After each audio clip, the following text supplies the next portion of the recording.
več kot 100 udeležencev, tako mladih kot starejših, tistih, ki so lastniki podjetij, kot tistih, kateri bodo podjetja prevzeli v prihodnje, so se v sklopu današnjega dogodka in tudi naše nacionalne točke za prenos lastništva udeležili v Kranjski Gori. Kot večkrat rad poudarim, šport in gospodarstvo gresta roko v roki. Imamo na eni strani tako ekipni duh, timsko igro, tako v samem športu, kot tudi v gospodarstvu, in to tudi mladi dokazujejo, prenosniki, vsi tisti, ki so koristili našo možnost, našo pomoč na nacionalni točki za prenos lastništva.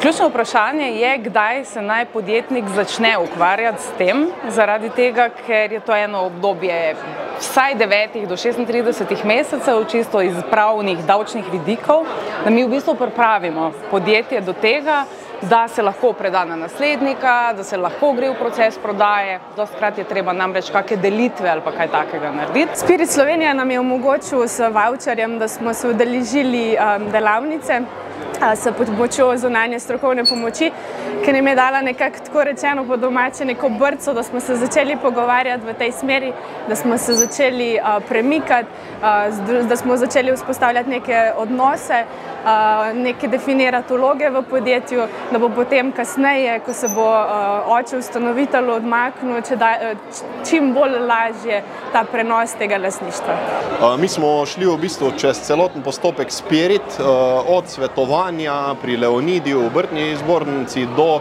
pravnih svetovalcev pri Petru, do finančnega svetovanja. Tako da res je pomembno tudi, da se vsi koraki grejo po vrsti, po redosledu, da se kaj ne spusti, ker ni reverzibilno. Se pravi, ne moreš popraviti neke finančne napake, če napačen korak narediš, recimo.